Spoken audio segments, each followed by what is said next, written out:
Today, I'm looking forward to speak with two leaders who are shaping the future of training in mold assessment, remediation, and indoor environmental quality. So we're going to look at the vision, the need, and the reasoning behind exploring new territory, what it could mean for all involved in the industry, and where you might ask, well, we're going to go north to Canada, and I'm going to visit with Mark Foster and Doug Hoffman. Gentlemen, welcome to the program. I do want to make a quick observation before we get into our discussion. I'm looking at your names there, Mark and Doug, and I think we either misspelled Mark's company name there or the organization, NORMIC, or maybe not. We'll find out about that in a moment. But let's get started and talk about advancement and better things coming in the industry and maybe some expansion as well. And Doug, I know people know NORMI. You've been on my program before, but for the two people who have never heard of NORMI, tell us. Tell us about NORMI, how it got started, and how it has grown.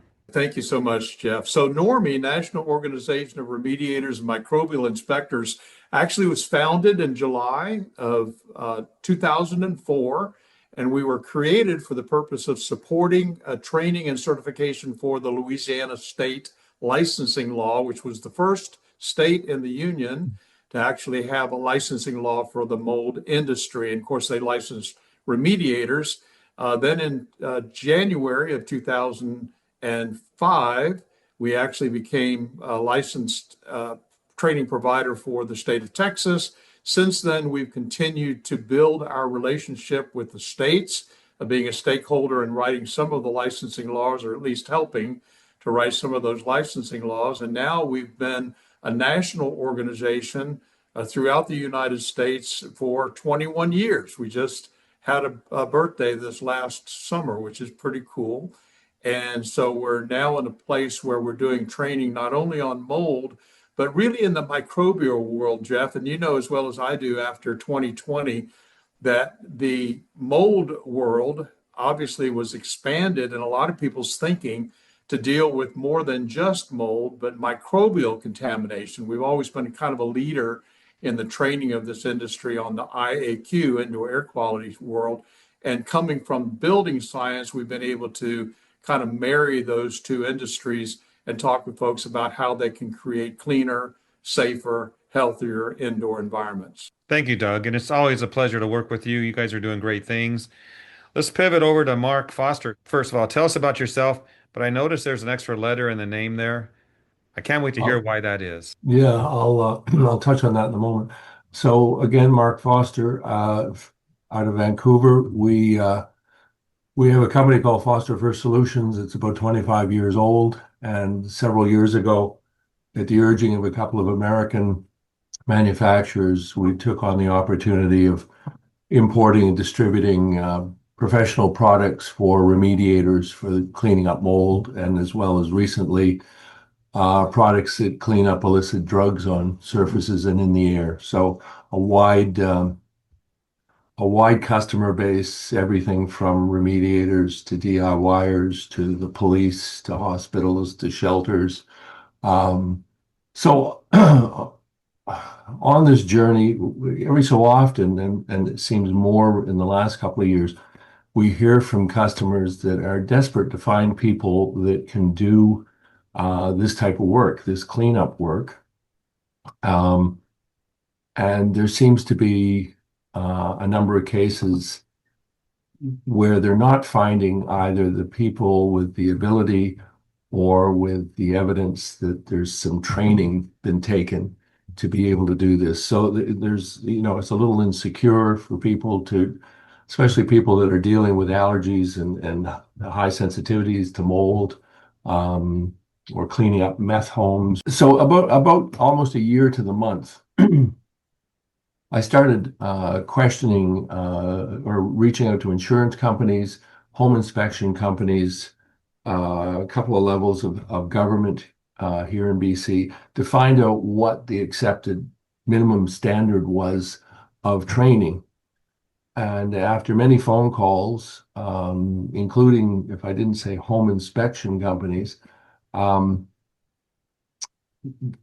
there was no common denominator or denominators. There was nothing. In a lot of cases, companies reached back to me and said, if you come across what you think is good training and possible certification, please get back in touch with us. So I continued down this path, and I met through manufacturers in the US. I met a couple of people that were in the training business. I met one gentleman, I think January of last year, and he knew Doug Hoffman and NORMI.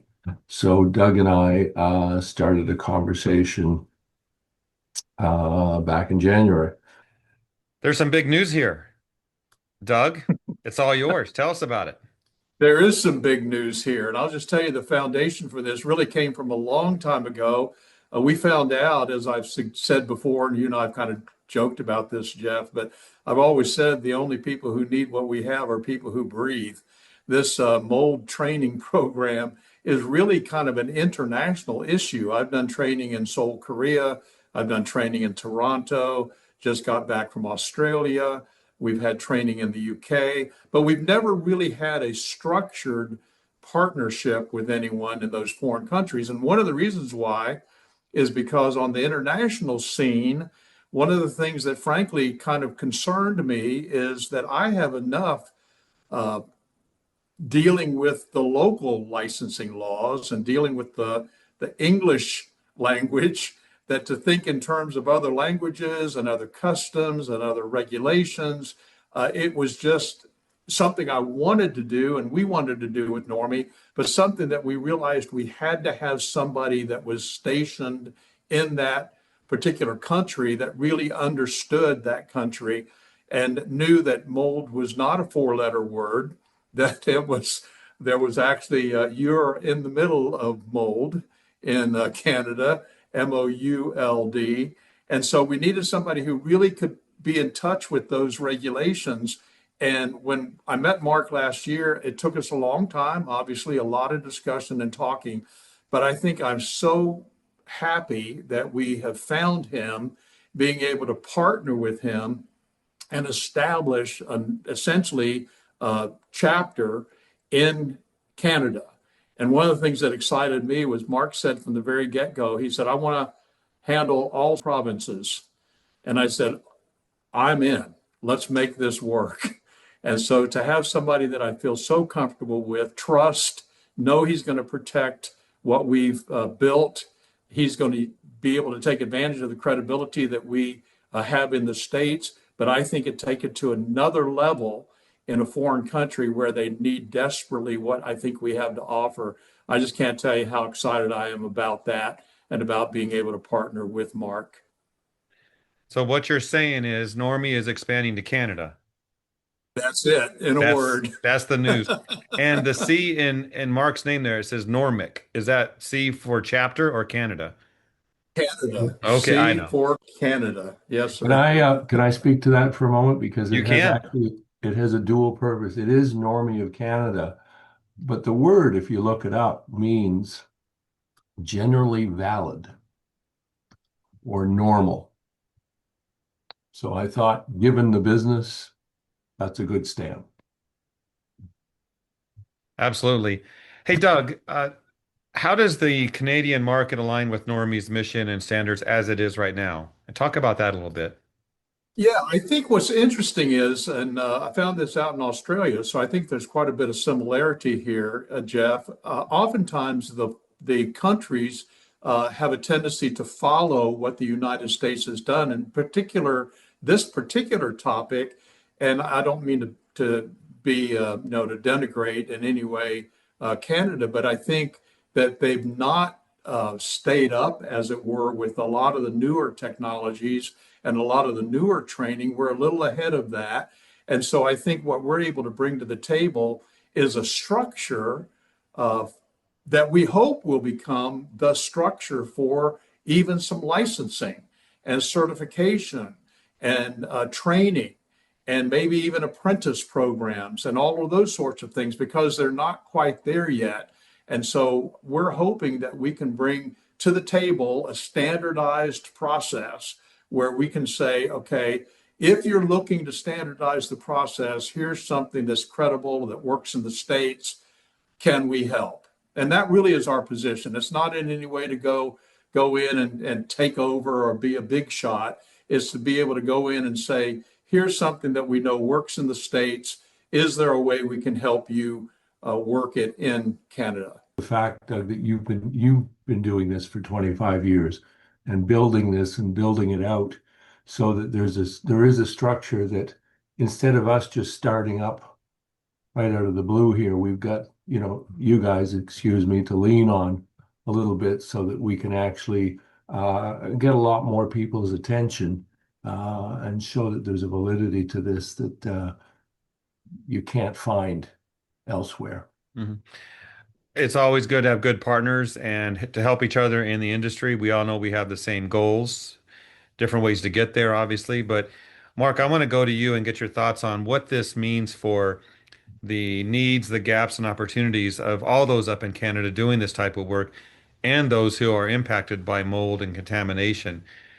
What can they look forward to as being solved by this NORMI expansion up to Canada? We want to provide training for all those people that we talked about, from obviously the remediators for mold, but also the DIYers. I mean, the amount of time that's spent talking to somebody that comes in via our website or the phone, making sure that they're using PPE, making sure that they're staying safe and that they have the fundamentals of what's needed to be able to do the work safely. Because a lot of them frustrated will just take it on themselves, and that can be not always a good thing.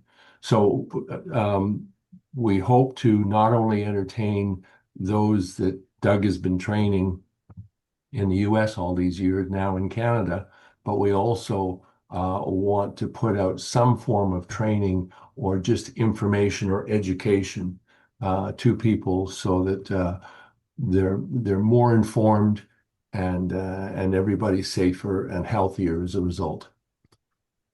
Thank you, Mark. Doug, I want to talk about what you have built, you and your team and all the experts at NORMI, the programs and everything that you offer, certification.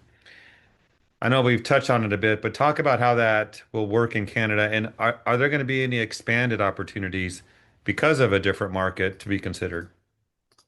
Yeah, that's a great question, Jeff. And we have talked about the multiple certifications that we have here in the States. So far, about 36 of them. We've got 36 certifications.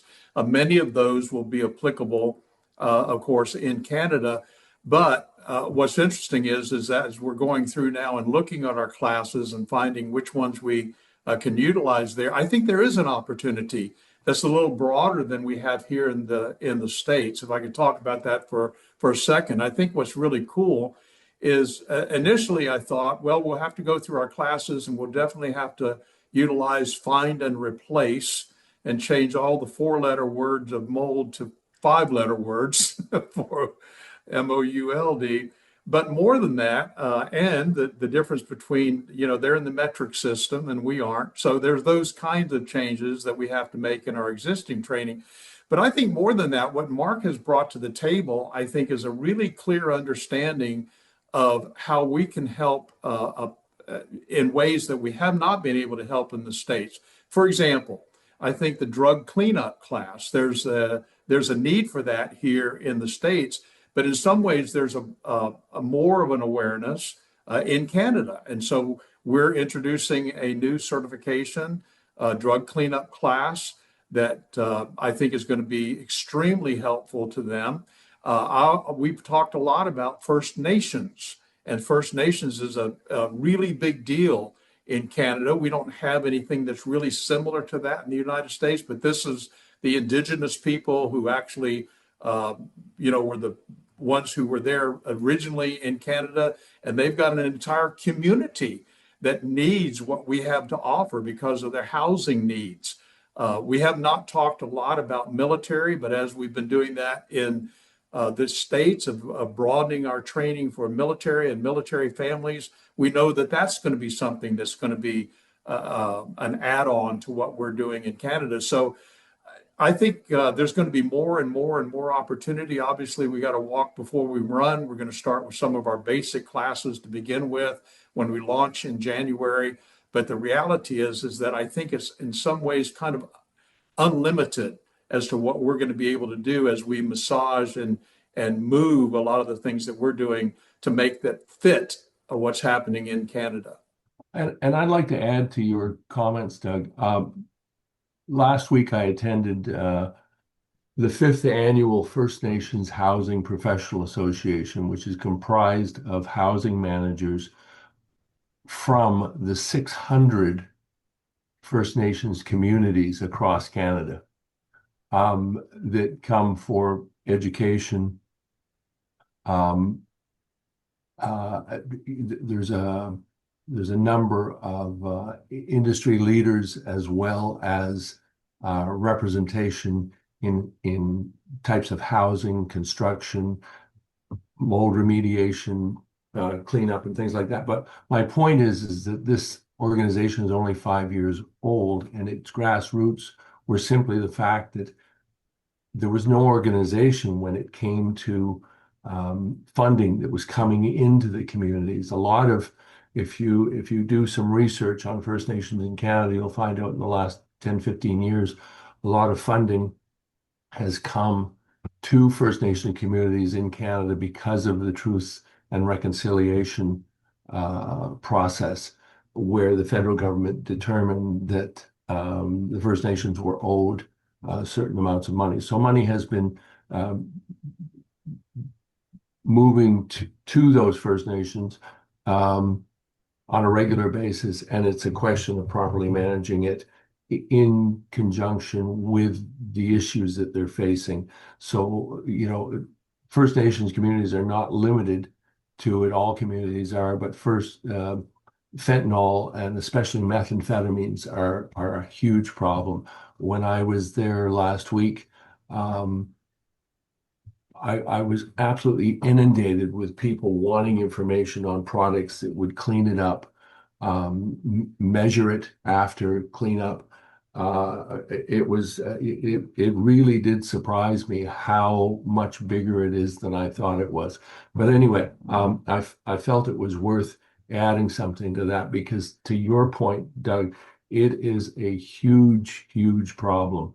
And I think the fact that we're now in a position to provide training and ongoing certification is well timed. We have two websites. One is an American website, one is a Canadian website. It's training.normi.org, the one that most people are familiar with, training.normi.org. And there's a banner there that you click on, and it goes to normicanada.org. So that's the website for registration for the classes that are coming up in January in Vancouver. So there's a call to action for you. If you're looking for a class in Canada, if you're in the United States and you know people that you're working with in Canada, you want them trained so that they can speak the same language that you've been speaking in the United States, understanding the S520, the S500, the NORMI professional practices. All of that's about to explode in January on our launch, and that's going to be at normicanada.org. We're using the equivalent of TV studios so that the classrooms are live, similar to Doug's NORMI, but we'll simulcast it so a lot of people can come in online. It's a huge, almost like an airplane hangar with green screens, so that the whole area is full of people online, as well as the presenters on the stage and sometimes the presenters that are zoomed in as well. So it should be a very entertaining education. So I know we've talked for a few minutes about this, but this is really big news for those up there who need this training, this education, and the opportunities are huge, as mentioned by both of you. So we're talking about a January 2026 launch. January 20th to the 22nd, that will be the CMA CMR class, our regular initial training, kind of our flagship class. That's the 20th through the 22nd. And then on the 23rd will be our illicit drug cleanup class. So it's 4 days of training, really going to be powerful. As Mark said, we've got a fantastic facility up there that's going to give us all kinds of fancy banners and lights. But the most important thing is that we're going to learn some stuff, and we're going to learn some stuff together. And when can they sign up for this? Do they need to wait till January? They can sign up right this moment. They can go to normicanada.org, O-R-G. Sounds like an easy way to find our way to Canada. Yeah, thank you. One last question, Doug. If someone's in the United States, would it make any sense for them to take that class that's up in Canada? Well, as I said, the only difference is going to be the spelling of the word mold We can and do the that. We can figure that out. There's yeah. other words, Doug. Well, there'll be Not in other Doug's words too world. then apparently. Not in Doug's world. It's only That's mold. true. That's a good point. Yeah. Well, gentlemen, thank you so much for this. Good information. Look forward to seeing what happens next.